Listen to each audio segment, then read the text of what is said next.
Welcome to the final days. Today is January 27, 2020. In this video, we will be discussing more information on what's coming in mid-May of this year. We will also discuss the origin of the coronavirus and where it was manufactured, and we will also be viewing some celestial objects captured by the Alaskan and Canadian FAA weather cameras over the past few days. The purpose of this channel is to show the viewers that we are living in the very last days according to the Holy Bible, and to explain why this is actually good news and cause for celebration, explained later in this video. While viewing the FAA video footage, please remember some elementary rules about lens flares. 1. Lens flares of the sun don't rotate. Our sun only rotates once every 27 Earth days. 2. Lens flares of the sun don't contain craters and heavily textured exteriors. 3. Lens flares cannot go behind clouds or other structures in a video or picture.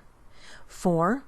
Lens flares of the sun can never react to sunlight in a video. For example, a lens flare cannot become partially illuminated by the object causing the lens flare. Please remember these fundamental facts as we go through these FAA videos. Our first FAA video comes from the southeast camera in Soldotna, Alaska. This footage shows a red celestial object being partially illuminated on the left. For two reasons we know this can't be a lens flare. It is partially illuminated, and it also disappears behind the clouds in the last frame. Jesus describes the last days in Luke chapter 21 verse 25 when he says that we will see signs in the sky when the end is near. Christians are commanded to watch for these signs and wonders signaling the end of the age, so that we are not ignorant of the very late hour in which we are living, in order to be spiritually prepared for what lies ahead, and so that we can help others become spiritually prepared. When viewing these images from the northwest-facing camera in Twin Island, Alaska, please keep in mind that we are looking to the northwest, starting at 10:30 in the morning, local time. The sun is rising in the east, but we are looking northwest, almost in the opposite direction. Thus, this cannot possibly be the sun rising. But something very large is obviously rising here. In the foreground, all we see are ocean waves. The celestial object we are viewing is part of a planetary system that has now intermingled with our own solar system. It will be making its closest pass to Earth during the time of the biblically foretold Great Tribulation, which may be upon us now. This is why mid-May might be a very rough time for Earth. Several scientists are tracking a highly magnetic celestial object traveling with this inbound planetary system. Its gravitational properties are so forceful that it bends light, space, and time. For this reason, it cannot be viewed directly, but its path of destruction can be monitored and projected.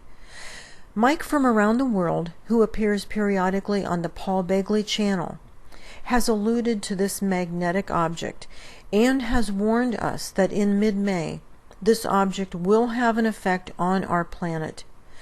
Terrell Blackstar has a channel that shows weekly updates on the path of this object and the resulting waves of earthquakes and erupting volcanoes that occur whenever Earth is in a particular alignment in relation to this highly magnetic object.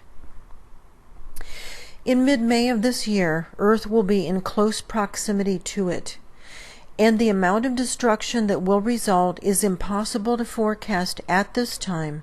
However, Mike from around the world says that he will know more in February and will discuss it then on the Paul Begley channel.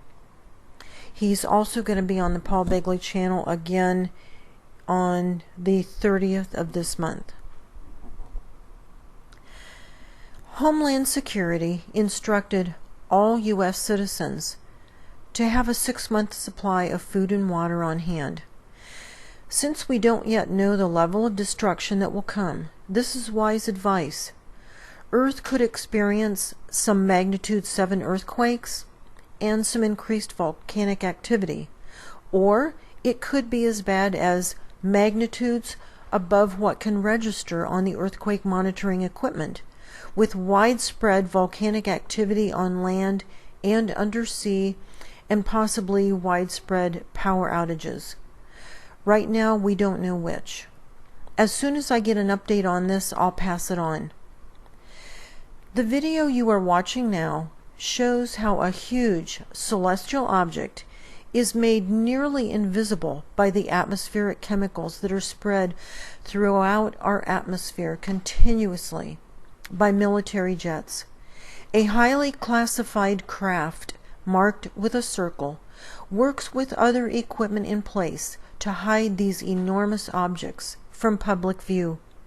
As always, a line can be drawn from the reflection of this craft to the black dot that produces a gigantic circular glare, and the hidden celestial object always falls upon that line, without exception. Untold trillions have been spent on the technology to hide this approaching system. The reason is because the enemies of Christ do not want you to know how close we are to the end. The enemies of Christ do not want you to give your life to Jesus before your time runs out. Information is at the end of this video instructing you on how to accept Christ into your life. The circular glare produced by NASA's manufactured light source can be very inconsistent depending upon where it is viewed from. This camera in Attawapiskat, Ontario in Canada shows NASA's manufactured light reducing to a fraction of its size in just minutes. In the fourth frame, it actually reduces down to about a third of its previous size, and then 2 hours later, the light suddenly shrinks down to 1/5 its original size as the real sun goes behind a mammoth classified structure in space. But NASA's manufactured light passes in front of this structure, lighting it up. Of course, it would be ludicrous to even imagine that we could see something like this behind our real sun, 93 million miles away. Here's a better view of this enormous structure captured last March of 2018 on a rare day when the atmospheric chemicals had failed to hide it. An astronomer once told me that this was a nebula. However, a nebula would not be following Earth on its journey around the sun like this object does. I don't have labels or names for any of these objects, but I can tell you that all of these are signs that we are living in the very last days. I would imagine that the powers that be will have to use war as a cover-up for the destruction coming from this approaching planetary system, because they will never, ever allow the public to know that they've tracked this system for years and didn't tell anyone. The powers that be will never allow the masses to know that something like this was hidden from them for years. A very common sight in the far north is to see NASA's manufactured light stretch across the horizon so that the glare covers up any celestial objects from view, such as this object which is emerging from the glare, captured by the southeast-facing camera in Esther, Alaska. The contrast and close-up images of this footage show that this celestial object has a definite rotation and is heavily cratered, telling us that this cannot be a lens flare of the sun. The south-facing camera in Gustavus Dock, Alaska, captured a very red, fast-rotating, highly textured object crossing the sky. As NASA's manufactured light begins to catch up with the red orb, the black dot equipment emits a black beam in preparation for the eclipse. We see the pink reflection of the craft although we don't see the craft itself here. This footage shows two different celestial objects. One red object that's eclipsing the sun, and a much larger white object that has been blurred by technology. Once again, the celestial object falls upon the red line. In several of these frames, we see the black dot reflecting upon the water surface, proving that it's an actual piece of equipment and not a camera or lighting issue. Here's another example of the black dot reflecting upon the water. This one is the southwest-facing camera in Old Harbor, Alaska. The camera in Isabel Pass, Alaska shows a reflection of the bell-shaped projector. This is a reflection, and we've seen this thousands of times. It prevents eclipses from being seen. In the images with contrast, we can see a highly textured surface on this very large celestial object. Now, unlike some of the other objects we've been viewing, this one is moving in the opposite direction of the sun. The sun is rising, traveling in a southward direction, and on this screen, left to right, and in the morning. And the celestial object being hidden by the bell-shaped projector is actually traveling downward or setting, and it's moving in the opposite direction of the sun. It's going from right to left. This is yet another sign that we are living in the very last days. In Casagluck, Alaska, we see two different celestial objects traveling close together, possibly gravitationally bound to each other. We see NASA's craft rushing into view to hide these objects. The object in the foreground has an obvious rotation and a very textured surface. On the right, we see the pink reflection of the craft swinging into view. Here's a close-up of both the craft and the reflection of the craft. As the eclipse occurs, NASA's manufactured light passes in front of the celestial object, while the real sun goes behind it, concealing the eclipse from public view. Again, the pink reflection of the craft is always lined up with the center of NASA's artificial glare and the celestial object being cloaked.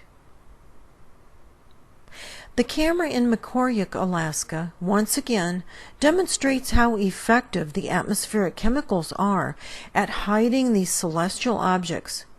Only with contrast added can we see this red, highly cratered object. It may not look big, but in the close-up images, look how tiny the cluster of buildings are in relation to the red rolling object. Just to show the enormity of this object, here is the moon just before setting on January 12th. And here it is next to the red celestial object we just saw on the Mekoryuk, Alaska camera. This tells us how enormous these objects are. This is why earthquakes and volcanic activity have increased nearly 1,000%. These objects are pulling on Earth's tectonic plates. They have caused very erratic tides around the globe, which are not mentioned on mainstream news. From the Kipnuk, Alaska camera, we see a reflection of the bell-shaped projector hiding another eclipse. This red, large, rotating object is moving in the opposite direction of the sun. It is very well hidden by the atmospheric chemicals. Even with contrast, it's difficult to see. However, a close examination of this object reveals its direction, rotation, and cratered surface. Here's an eclipse that can be seen any day that the atmospheric chemicals are not terribly heavy. This was captured this month by the south-facing camera in Sitka, Alaska. We see the reflections of a variety of equipment moving in to hide the eclipse. NASA's manufactured light once again passes in front of the celestial object, while the real sun passes behind, so that it's not obvious an eclipse is occurring.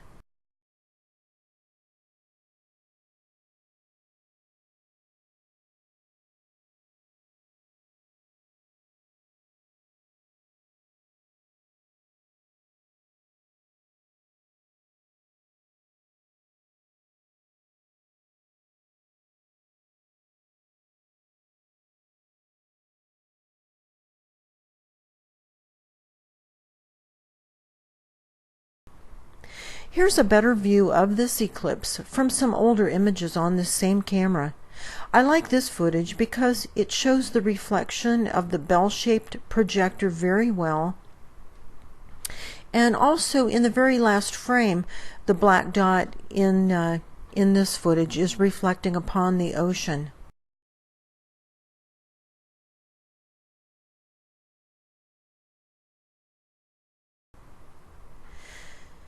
I missed the first part of this eclipse, viewed from Chilkat, Alaska, but I did manage to capture the last part of it.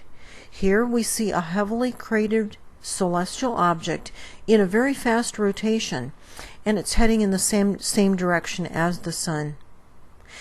As promised, I'll discuss the origin of the manufactured coronavirus that has become prevalent around the world very recently. The Bible refers to an epidemic or a plague as pestilence. In Luke 21:11, Jesus tells us that in the last days there will be pestilence, earthquakes, famine, and signs in the sky. One of the channels I watch is a Christian channel called A Servant's Heart. Last year, 2019, Sister Betty described an open vision she had where she was taken in the spirit to Antarctica, and she was shown the laboratory where the virus had been manufactured. God told her that the only reason it had not yet been released is because the vaccine was not finished. She briefly revisits this topic in her January 24 video titled, "It Has Begun," and other words. Now that the virus has been released, we can assume that a select group of individuals has been given the vaccine to protect themselves. Many unbelievable events are now happening all around the world. The New King James Version of Luke chapter 21 verse 36 reads, "Watch therefore, and pray always that you may be counted worthy to escape all these things that will come to pass." Jesus is referring to God's wrath. He is saying that those who are counted worthy will escape all of God's wrath.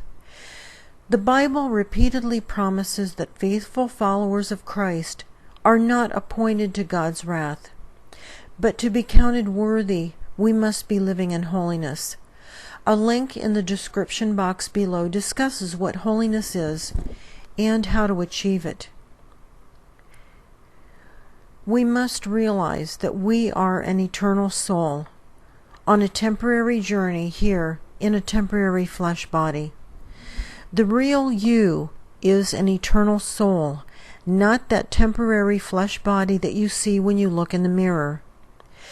You must look at life from this perspective in order to overcome. Your eternal soul was sent into this flesh body in order to learn things that you cannot possibly learn in a perfect place like heaven.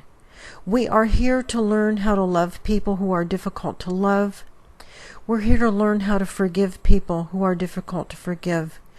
This life is where we learn how to deal with loss, grief, sadness, loneliness, anger, and other emotions that plague our temporary flesh existence.